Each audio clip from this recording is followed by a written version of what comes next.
We are not Sports Center. Ladies and gentlemen, welcome back to Debate Amongst Friends. I am the Professor John Gotti. My co-host over here is Doc Leesner, the podcasting beast, and we're ready to provide you with another fun edition of sports news, analysis, and the reads.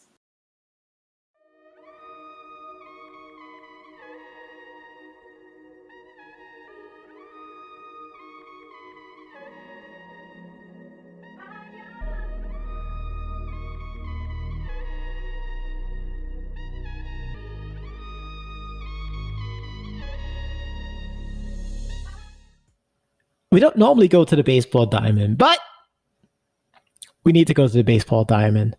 The World Series of the 2020 season is upon us, as we have from the National League, the Los Angeles Dodgers, and from the American League, the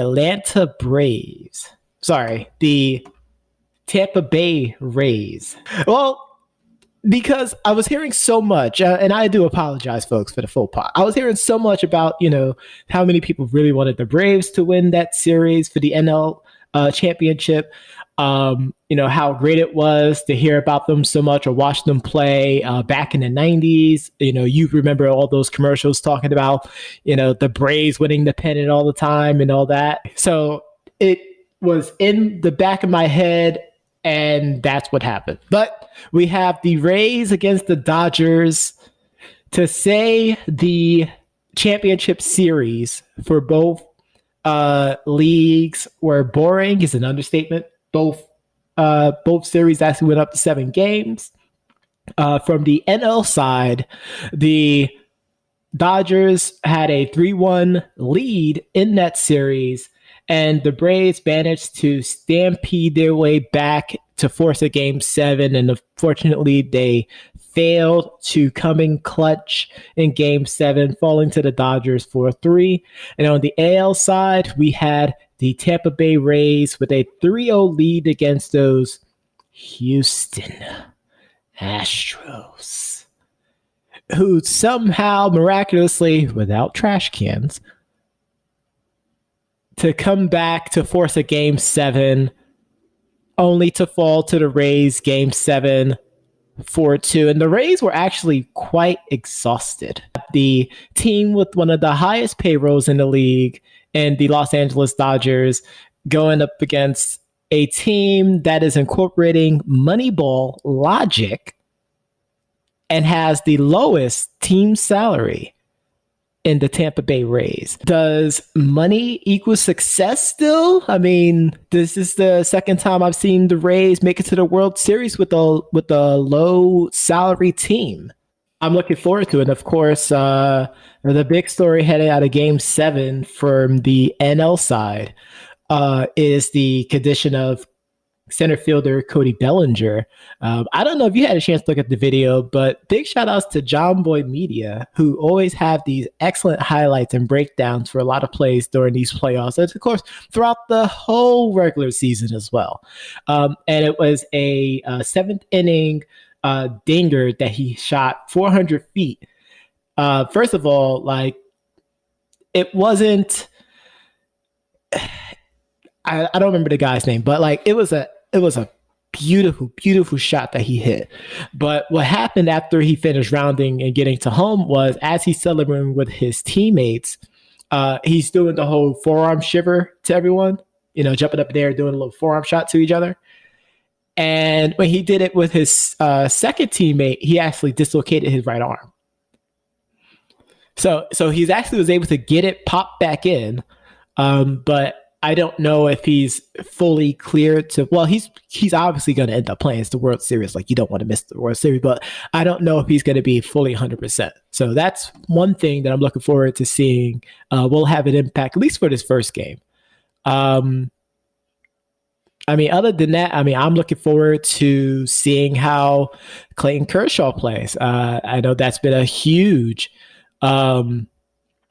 talking point throughout the entire playoffs, where he tends to come up short when it comes to, the big lights. So I would love to see Clayton Kershaw get his first World Series ring, but we're going to have to see. Doc, I'm going with the Dodgers. The king, all hail Caesar, has nothing to do with my pick for the Dodgers. I think the Dodgers have a better pitching staff. I mean, of course, that can always change as the series go along because people can have a bad series. But I think pitching is going to be the big thing for this series as a deciding factor. I'm going to say Dodgers in 6.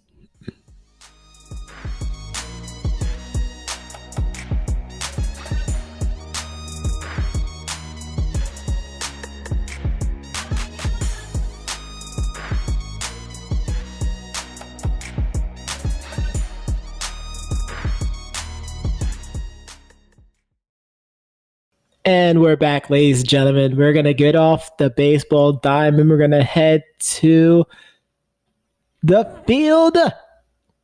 What an incredible week 6. So many excellent games. And all I got to say, Adam Gase needs to be fired. He needs to be fired. This is no longer a mercy killing. This needs to happen, folks. And I'm not even a Jets fan, and I feel bad for them. He needs to be fired. I mean, we're talking about them getting rid of so many good players. I mean, you're not playing inspired football. How can you be inspired if your head coach is just tweeting like his thumbs? That guy is no good. Just listen to Sonic, folks. They got the first shutout of this season. The first shutout. And the lone winless team, Adam Gase, need to be fired. That's all I got to say about this. In fact, I didn't even check social media, but there might be a fire Adam Gase hashtag out there somewhere.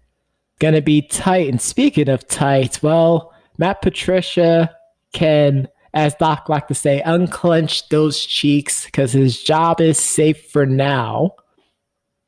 As the Detroit Lions defeated the Jacksonville Jaguars in Sunday night Sunday football. It was Sunday football.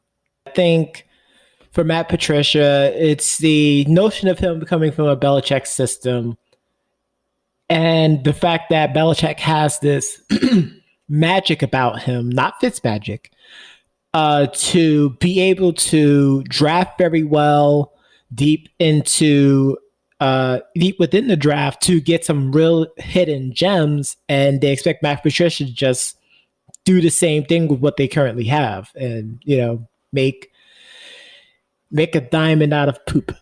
Unfortunately.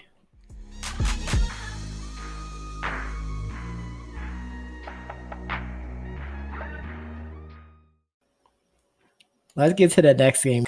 This was, as good old JR likes to say, Jim Ross, for those that don't know who he is, a slobber knocker of a game.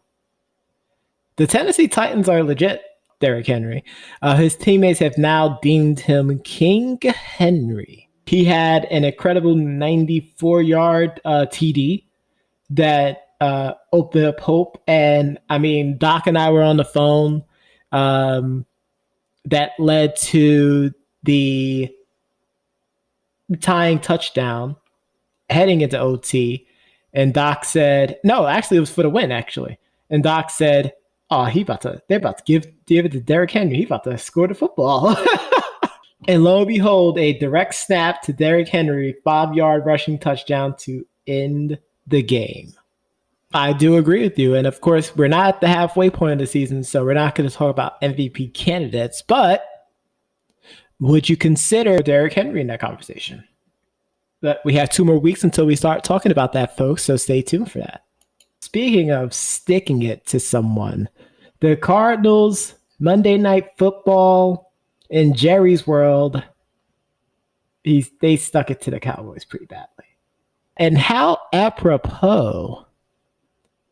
And it was the very first thing I text that podcasting beast. I said, Doc, isn't it hilarious that the Cardinals beat the Cowboys with the same score as your Bucs and the Packers. I don't know what's going on with them. I think the Cowboys is getting towards, some of those other teams that we mentioned earlier in the segment where they're not replacing the key pieces that they lost. In this case in point, the offensive line. That defense just been trash for years. Doc and I have been saying that for the longest. Their defense, especially that secondary, is pretty garbage. It has to go to Mike Nolan. No, it's going to Mike Nolan. Come on.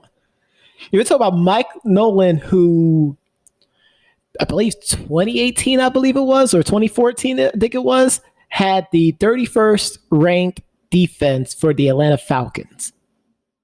Let's go over Bucs versus the Packers. Give them the credit they deserve. Week 6, we're only looking at week 6 isolated. You had no turnovers or penalties in this game. This was a perfect game by football standards. That's the offensive line as well, too. Tom Brady wasn't under much duress, which also helped them out as well. 0 sacks for Tom Brady in this game.